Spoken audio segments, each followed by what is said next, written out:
না ফেরার দেশে সিলেট অঞ্চলের লোকজ গানের নবস্রষ্টা কলকাতার কালিকা প্রসাদ ভট্টাচার্য। সকালে ভারতের পশ্চিমবঙ্গে গাড়ি উল্টে প্রাণ যায় দুই বাংলায় জনপ্রিয় এই শিল্পীর।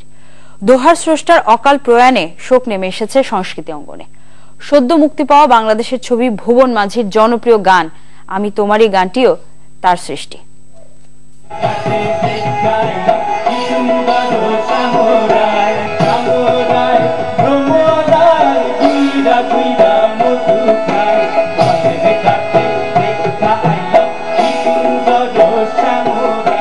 দেশি যন্ত্রপাত দিয়ে মাটির সুরকে তুলে ধরেছিলেন বিশ্ব দরবারে, যার হাত ধরে বাংলার লোকসঙ্গীতে যোগ হয় নতুন মাত্রা।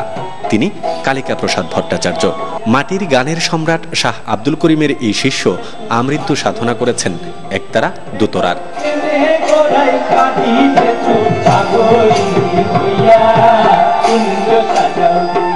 শেষ পর্যন্ত অপারে সন্ধান পেয়েছেন কুঞ্জের, তাই চলে গেলেন অকালেই। সেখানেও হয়তো মেতে থাকবেন বাংলার লোকগান নিয়ে। এখানে শ্রী চৈতন্যের ভিটে, এখানে শাহজালাল এসেছিলেন তার আউলিয়াদের নিয়ে, এবং সেখানে যে বাউল, ফকিরি, বৈষ্ণবধারা, মারিফতি, পরবর্তী সময়েও শাহ আব্দুল করিম, দূরবীন শাহ, এরা যে সমস্ত পদ রচনা করে গেছেন, এগুলো তো আমাদের সম্পদ। শুধু গায়কী ভঙ্গি নয়, গানের সহজ ভাব বিশ্লেষণ আর নতুন সৃষ্টিশীলতার কারণে কালিকা প্রসাদ দু বাংলাতেই সমান জনপ্রিয়। আসামের শিলচরের মানুষ হলেও ঘুরে বেরিয়েছেন গোটা বাংলাদেশ। মুক্তিযুদ্ধ নিয়ে ভুবন মাঝিতে গান গাওয়া এই শিল্পী সম্প্রতি বাংলাদেশ ঘুরে গেছেন।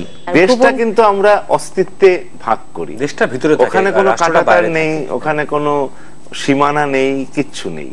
ওখানে সংস্কৃতি আছে, ওখানে ভাষা আছে, গান আছে। বাংলার লোকগান, বিশেষ করে সিলেট অঞ্চলের লোককবিদের গানের এই নবস্রষ্টার অকাল প্রয়াণ মেনে নিতে পারছেন না সঙ্গীতাঙ্গনের মানুষ। তার সাথে আমাদের একটা নারীর সম্পর্ক ছিল।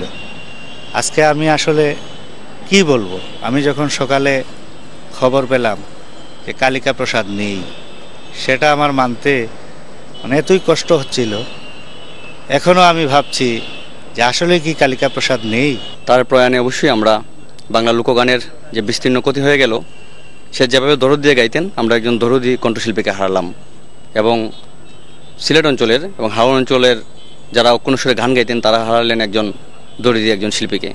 শরীরী মৃত্যু হলেও দোহার স্রষ্টা বেঁচে থাকবেন গ্রাম বাংলার একতারা দোতরা থেকে শুরু করে লোকসঙ্গীতের প্রতিটি ভাঁজে।